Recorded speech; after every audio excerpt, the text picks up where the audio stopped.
Welcome back to the channel. I will keep this one brief. This should be a different video, but I thought I'd just check in because I wanted to keep things moving along as they should be for keeping regular videos going. So I've got a couple of build videos. In fact, that there is one of them. That is a 1/72 Edward BF109 F2, which is completed. Very enjoyable. A couple of issues I had on it that were my own making. I frosted up the armoured windscreen by just being a bit heavy-handed in trying to glue it. I didn't use Tamiya Extra Thin to glue the plastic piece together. I used it to try and blend. There was a sort of the join to the fuselage, but it just seeped under. I put too much on and it ran around. So that's crazed the armoured windscreen. But I can't do the voiceover for that because I've been very ill for, only as normal, man flu, but it certainly hit me. I'm just starting to get back over it, so that one's going to wait maybe a week or even two. I've got plenty of videos I could do to camera, but I'm not quite back to it yet with the voice, so I don't want to sort of go too mad making a half an hour long video where just listening to some nasally bassy version of myself. But I thought, well, we could bring the update forward because they're only sort of 10-15 minutes. So this month in October, that was made, so that's great. I finished off the M4 Sherman, which was good as well. I made a start to a couple other things. I've got the Polycarpov is at this stage. This was going on great guns until I've been ill I haven't done anything for about 10 days. So this, unfortunately, there's a rattle in there. We don't know what that is. Anyway, so I've had a few slight little issues with this, but I've managed to fix most of them. There's quite a lot of chasing seams on this, and I knew that because I've built a model like this before, a different version, and there's joins here, and across the bottom here, and they are quite difficult seams, but I'm quite happy with the one under there.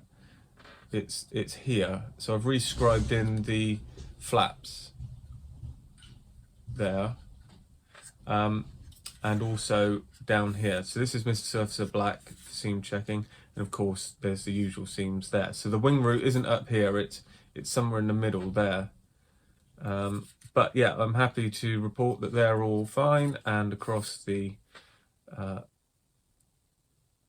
forward section there of the wing, that's all fine as well. So it's just a case now. Oh yeah, the bloody in there you'll see quite bad super glue stains. That's because I was trying to get, there's an instrument panel on the other side of that. As I was doing the seams, it just fell out and I couldn't work out how to get it. You can't see it. No matter what I do, it's almost impossible to angle a way that you can even see it in there. You just see the sort of bottom of it there. But I did manage to get it back in. I lost one of the rudder pedals as well, and I've got a little bit of super glue on the seat down in there and on the back here, but I can sort all of that out with brush painting. So I'll brush paint dark green all around, re-weather it, it'll all tie in fine. That's the Edward Polycarpov type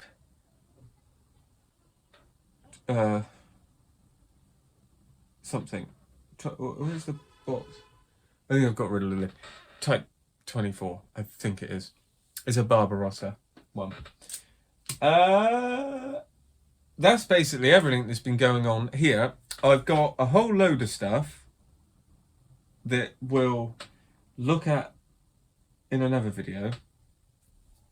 Quite a lot of it's Tamiya, so I thought I might do like a, like a my rare Tamiya kits or something like that. Because I've got 1, 2, 3, 4, 5 Tamiya kits that in the UK anyway, you couldn't just go to a shop and buy. They just don't exist anywhere.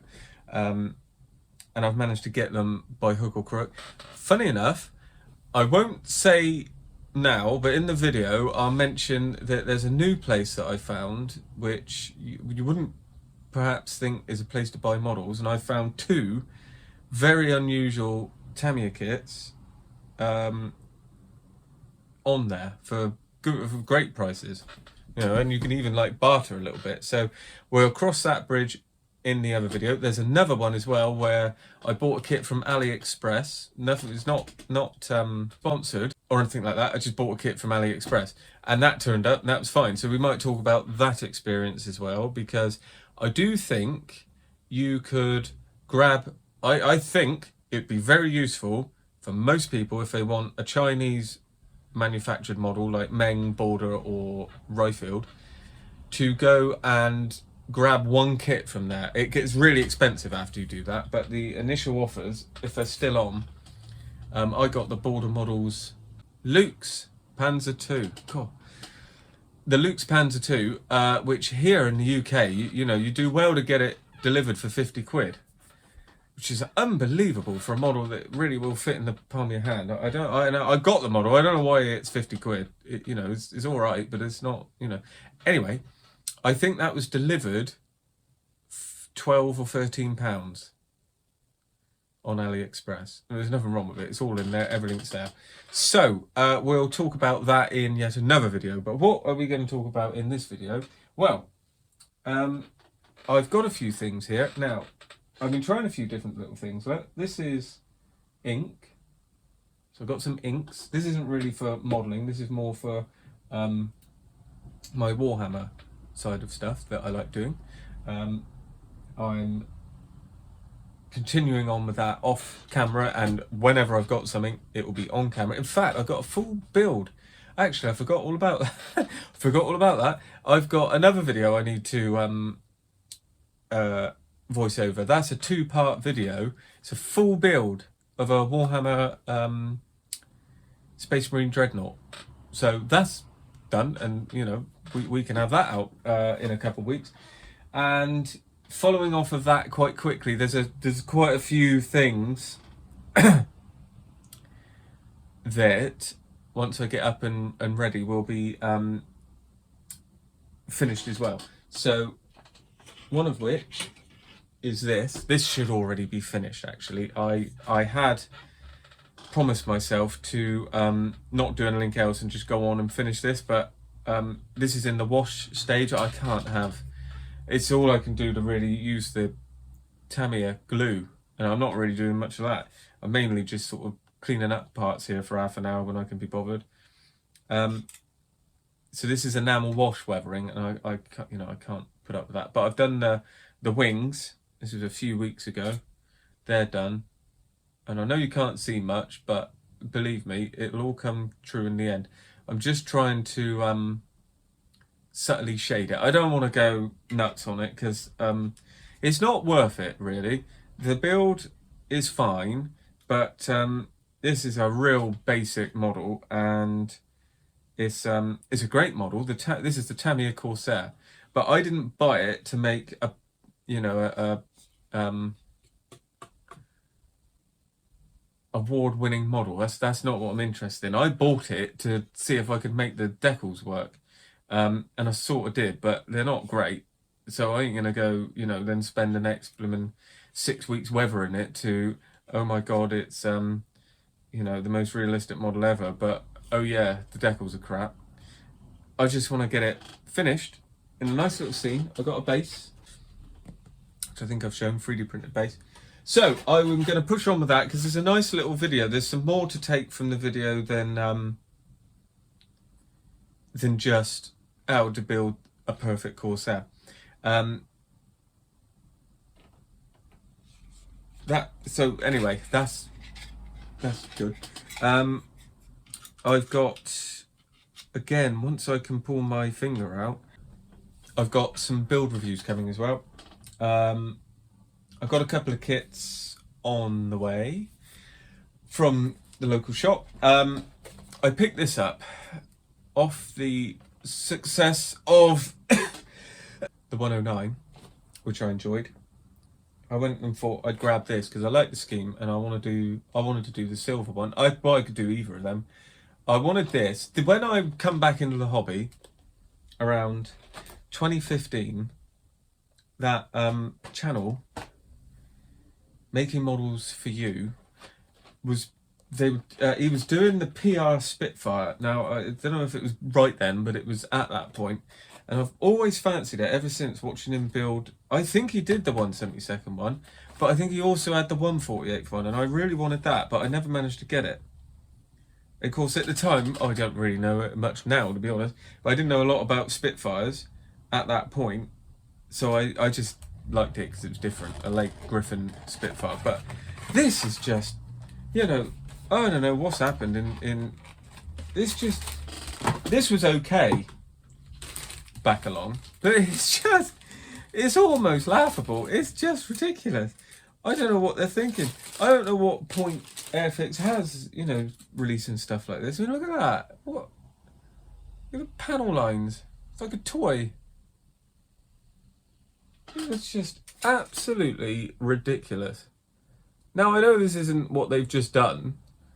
In fact, it's probably quite an old model. It's probably like 2015 this was around. But that is just silly. And I don't even know if that's going to look any good. Or is it just going to look like that? It's just so soft and deep. But when you compare it, this is Airfix and Edward. I suppose Edward are a pretty big company now, but they're not doing things any real difference. And I mean, look at the So if we just look at that for comparison, I mean, what the hell? It's awful. I mean, that in particular is just ridiculous. I don't know, it really is like a toy.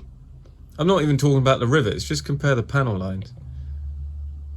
Insane. Anyway, I don't want to hate on Airfix. I was just particularly unimpressed by this kit. And I mean, to the point, I can imagine I'm probably not going to do anything with it.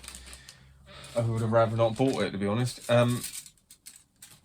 It's just, I mean, it's like, I don't know. Look at, it's even a bit flashy. It's covered in mold release as well. Absolutely covered in it. Oh, and brilliant. There's even a massive scratch there. Going up the middle there. Well, that's just fantastic. That's because it's what you get if you chuck it all in one bag, I guess. But why worry? Don't matter, I suppose. Anyway, so that was a bit disappointing. I don't know what I'm going to do with that. I did have plans. I mean, I've got Edward Spitfires in 1/72, so I might just build one of them instead and just, I don't know, stick that at the bottom of a box and try and forget about it. I don't know. But I got this stuff. This has been really good. Oh, no, like that. Yeah, really good stuff. So it's cellulose based, and you can fin it with like Mr. Surfacer, Mr. Leveling Thinners and all that sort of stuff. Not leveling, Mr. Colour Thinners, the normals. Well, any of it, but this stuff, you don't need leveling thinners, just need cellulose thinners of any brand. And it means you don't need to sand your way to it. Now, often with water-based ones and things like that, once they're dry, they won't rub away with water. But that can go rock hard, and then it will rub away with cellulose thinners. So you can just leave a line, or you could even mask a line or whatever, and you can just sort of skip over before sanding. And I'm often sanding too much and sort of gouging rather than just sort of bouncing over. So that's worked out pretty good, and I use that on the Polycarpov. But I was talking about the inks to go back around, and Warhammer stuff. So these are quite good. You can just, it's one way of getting really intense colour, like reds and purples and stuff like that for that sort of thing. But it's also you can blend quite nicely with them. However, I used the white, and it came out. It was not very smooth at all. So, you know, I need to do a little bit of work on it. But I must admit, I did just sort of like go and get them and then straight on use them, and they've got like a pipette, and you can see they're like as thin as water, really. And they are water based, I believe. I don't really know what they're, just like an acrylic, well, an acrylic ink. So they're quite useful, and I'm going to try and explore them on some of the figures as I move forward with them. But yes, I think that's mostly it, because this video has exposed that I'm probably not quite back to it yet. I think I need to leave it another week. But on the bench, I'm tinkering with something that I started before I got unwell, and that is a well, there we go, Newport NI17 dual combo. I'm going to do both of them, 1/72. We've got some nice decals. I'm going to do, actually thought I'd do one of each after looking. So I want to do that one, obviously, with the serpent, but I'm also going to do a camouflage one as well, just something different. Now I hope that this carries on nicely, but you know, this has already had a week break, and often coming back to a build that's already been on the go after a prolonged break isn't the best thing. But I had a little go last night, and got all this photo etch together in one session. That's what I like about 1/72. Again, it doesn't seem to focus, but you get the idea of that. And there's a little photo etched chair, and I think it's actually quite simple once I got this together. I mean, there isn't much else to it. I've done a lot of the artwork, and I don't need to worry too much about the painting, because you're not going to see hardly anything inside. And I do like First World War, so I wouldn't mind trying to get this one done at some point as well. But December is fast approaching, and I'm very aware that I promise a lot. The 109 love's back as well, especially after this one. So I've got my 109 builds that I want to do when I get to it. And I've got all the bits for them that I need, so they've arrived as well. So I don't really need to get any more. But yes, there we are. I think I'm going to go and have a lie down now, and I'll see you all in the next video. So thanks for watching, stay tuned, and let me know your thoughts down below.